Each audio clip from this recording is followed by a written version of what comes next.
Nidutemberane na Today 250 nkuko mukomeje kugenda mubimenyera hirya no hino. Turanabashimira bya hatari kubw'urukundo na support muri gukomeza kutugaragariza. Wallahi nukuri kw'Imana ebana muraba agaciro cyane. Nawe nimba ari ubwa mbere tubonye nugenda udakoze subscribe aho hasi ubundi tujye tubana. Nidutemberane na Today 250 rero nkuko bisanzwe ngira ngo uyu munsi ahantu tugiye gutemberera na ahantu hadasanzwe.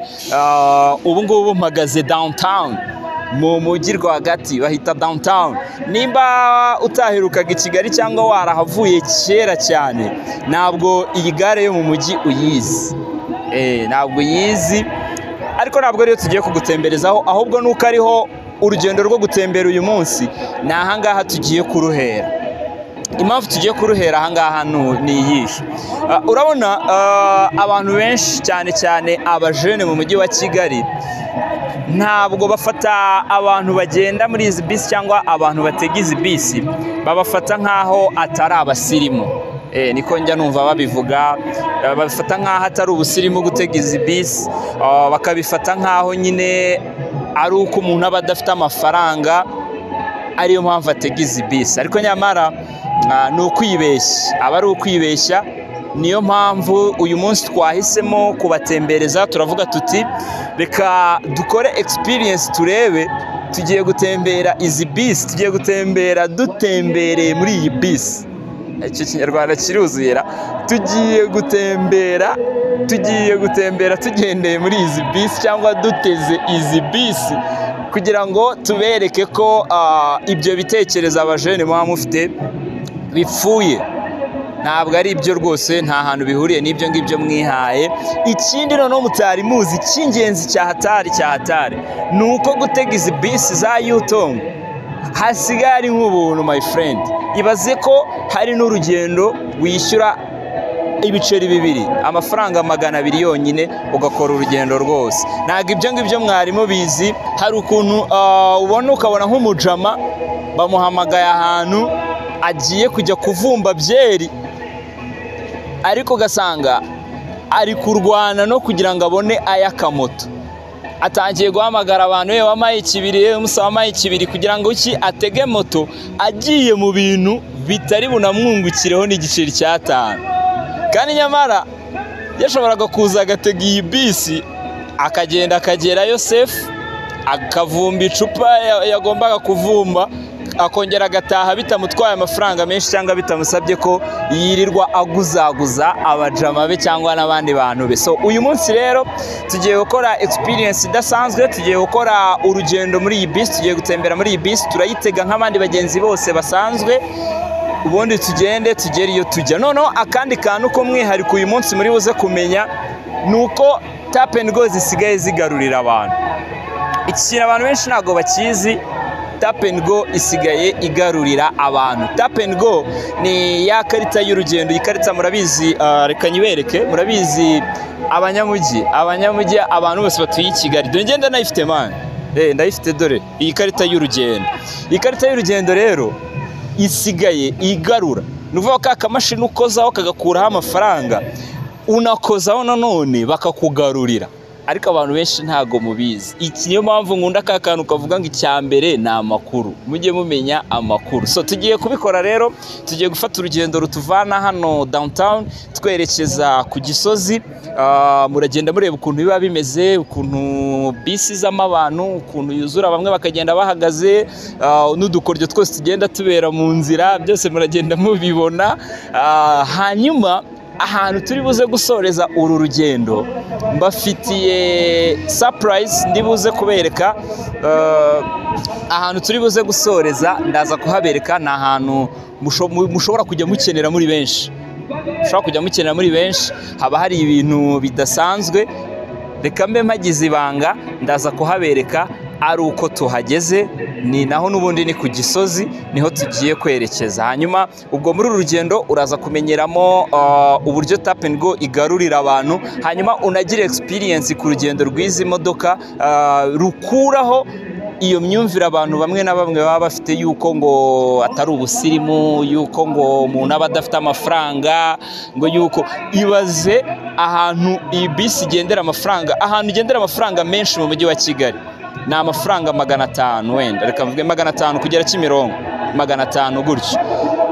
Moto ihakuba 3 cyangwa 4 kuko moto ivuye hano mu mujyi downtown ugera Kimironko ntago bakugezayo munsi y'500. hari nubwo biba bigera kuri 2 bitewe n'ibihe, iyo imvura yaguye cyangwa abagenzi ari benshi hari gihe biba biri kuri 2 cyangwa 8. So urumva ko ni double. Ariko nanone bitabujije ko wa muntu ufite gahunda yihutirwa cyangwa agiye nko mu nama cyangwa afite izindi mpamvu zihutirwa atatega moto, ibyo ni uburenganzira bwe. Ariko icyo dushaka gukuraho niyo myumvire y'abantu bamwe na bamwe, cyane cyane abajene, bavuga bati gutega izi bisi ni ukubura uko bigenza cyangwa ntago ari ubusirimu cyangwa ngo ni ubukene. Ibyo ngibyo mubishyire ku ruhande ba guys, ahubwo murebe nyine ikibafitiye inyungu. Mu gihe udafite akazi cyangwa se niyo waba unagafite, guspendinga amafaranga menshi ntabwo ari byo bigaragaza ko uri umusirimu cyangwa bigaragaza ko uri umutawuneri. So ukuntu rero tugiye kugenda muri urugendo rwacu, ngiye kubanza gushyira amafaranga ku ikarita kubera ko ntayo mfiteho. Turabereka uburyo bigenda, unabanza no gucekinga kwanza ko amafaranga ari ku ikarita, wamara kubona atariho ukabona kubabwira bakagushyiriraho amafaranga, hanyuma duhite tuza natwe dutonde umurongo nk'abandi bose muri izi bisi. So ntujye kure, nitwa Iva Eritier, kuri kamera ndi kumwe na Wilson, tugiye gukorana urugendo rw'uyu munsi muri dutemberane yacu.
Ahangaha mpagaze ni ku cyapa nyine cya taxi cyo kuri Iyerika ku Gisozi, niho tubaye dufungiye urugendo rwacu. Ngira ngo mwabibonye ukuntu kugenda muri izi bisi bitandukanye n'imyumvire abantu baba bagiye bafitemo. Ngira ngo namwe mwabibonye, twinjiyemo neza dukozaho ikarita, hanyuma dutegereza ko imodoka yuzuramo abagenzi, baruzura, turahaguruka byabaye ngombwa ko ntanga umwanya, nari mfite umwanya wo kwicara ariko hajemo umuntu w'umubyeyi ukuze, imyanya yo kwicara yashize, ndahaguruka muhereza umwanya aricara, ndemera ngenda mpagaze kuko n'ubundi nk'uko twabitojwe abatoya bahagurukira abakuru. Mwabibonye rero mu gusohoka nabwo, iyo usohotse nibwo tap and go ikugarurira, ngira ngo mwabibonye ni ugukozaho nabwo bitewe n'aho uviriyemo. Ariko iyo uvuye tuvuge nk'ubu muntu wahagurutse downtown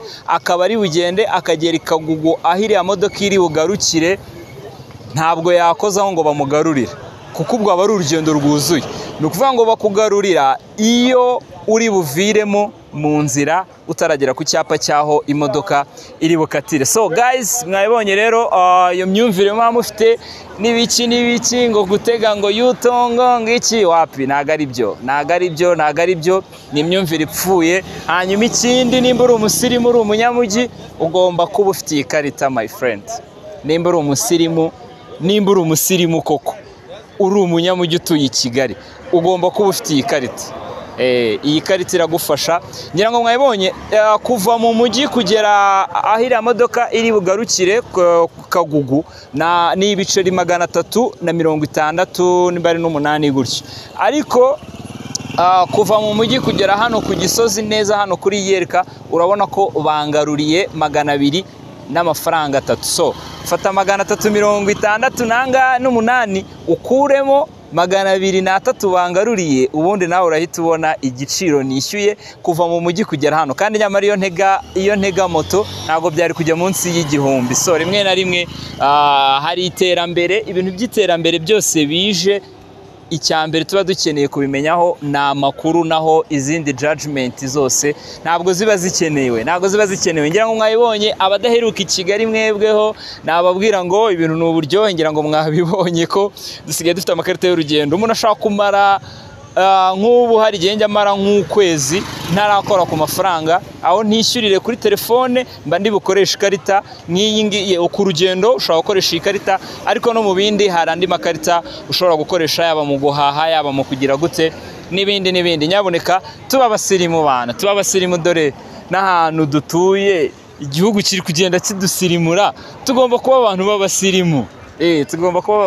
Ngira ngo mwabibonye. Hanyuma nababwiye ko ahantu turi buze gusoreza hari ikintu ndi bubereke. Nababwiye ko iki cyapa mpagazeho ni cyo ku Gisozi kuri Yerika. Nitwambuka umuhanda hariya murahita mubibona ko ari ku marembo ya Yerika, niho twastopingiye urugendo rwacu rw'uyu munsi. Hanyuma ahantu nababwiye rero mbafitiye ndi buze kubabwira ibyaho ni hariya hakurya y'umuhanda. Habereke hariya handitse Bobo Fashion 23. Niho nababwiye ko ndi buze kuhabagerera, nkababwira ibyaho, nkababwira amasiripurize babafitiye. Hanyuma ndi kumwe na Wilson, katwambuke tugere hariya kwa Bobo batangonga. Reka twambuke tugere hariya kwa Bobo Fashion, ubundi turebe wagwan, turebe ibyo Bobo aba bafitiye hano uyu munsi.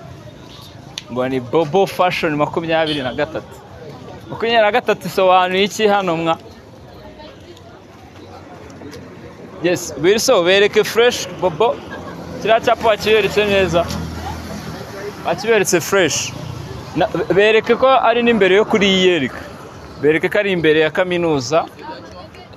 Bereke ko ari n'imbere ya kaminuza. Ubundi kaminuza ntuyerekane nyaboneka, dore ntago batwishyuye kubamamariza, kandi natwe baratwishyuje zaka yabo twahasize. Bobo, bimeze bite? Ni neza? Nakubwiye ko uyu munsi ndi bukwinjirire nyine gutya niko twigendera urugendo rwacu rw'uyu munsi. Ntago tubaho none se ubundi ntago ndi bukubaza ibintu byinshi. Kubera iki Bobo Fashion harengaho nimero 23? Ya 23 ya Jordan. Uri umufana wa Jordan? Ya 23. So rero bamwita Wilson, ni umukameramani nyine twagendanye uyu munsi. Twagombaga gusoreza hano, abantu benshi bajyaga bumva mvuga Bobo Fashion, bakavuga ati so umwihariko rero wa hano nuko haba hari imyenda myiza kandi ku giciro gitoya. Ndabeshya cyane, imyenda myiza yadutse mishyashya kuko ubona ko ni mu rubyiruko, ni mu banyeshuri baba bakeneye imyenda mishyashya iri update kandi ku giciro gitoya, ku giciro nyine nk'icy'abanyeshuri.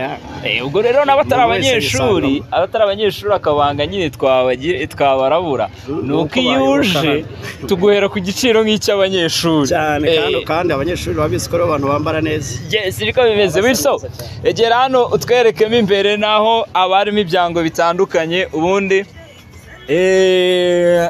twereke abantu Bobo Fashion. Yes, ama t-shirt ya fresh, ama OG t-shirt agezweho. Ewa ibintu by'ingofero n'iki ibintu by'ingofero biba birimo hariya, buri kimwe cyose kiba kiri ku murongo. Hano bahita Bobo Fashion 23. Ni umugabo wihebeye Jordan kabisa, ku buryo webana no ku mazina ya kampani ashyiraho nimero 23. So ngayo nguko rero twabatembereje, tuvanye n'aba bantu mu mujyi, dukoze urugendo rwo mu mujyi, ruva mu mujyi rugera hano, turimo kubereka uburyo kugenda muri bisi za Yutongo bisigara ibintu by'ibisirimu cyane, byo kugarurira abantu, kwigarurira ntabwo abantu bari babizi cyakoze nanjye ntabyo baruzi. Ubu rero nawe ubwo biraza kugusaba ko uza kureba iki kiganiro aho twagitangiriye, kugira ngo urebe ukuntu Tap and Go zigarurira abantu. Ibintu byaroroshye mu murwa nyabuneka. So mwakoze cyane, ariko reka niyeskizeho gatoya. Byari urugendo rugoye ku buryo byadusabyemo ko tunabeshyamo gakeya. Hari abantu twabeshya ahantu twahagurukiye kugira ngo urugendo rushoboke. So abo twabeshye mwihangane, mutubabarire. Twakoraga iyi content nyaboneka, nta wundi mutima mubu birimo. So mutubabarira abo twabeshye, mwihangane. Ngayo nguko ubwo dusoreje muri Bobo Fashion 23 hano ku Gisozi, ahateganye n'amarembo ya Iyerika. Niho ugomba kujya kugurira style zose ku mafaranga makeya. Nitwa Iva Eritier, Wilson ari kuri kamera, dutemberane.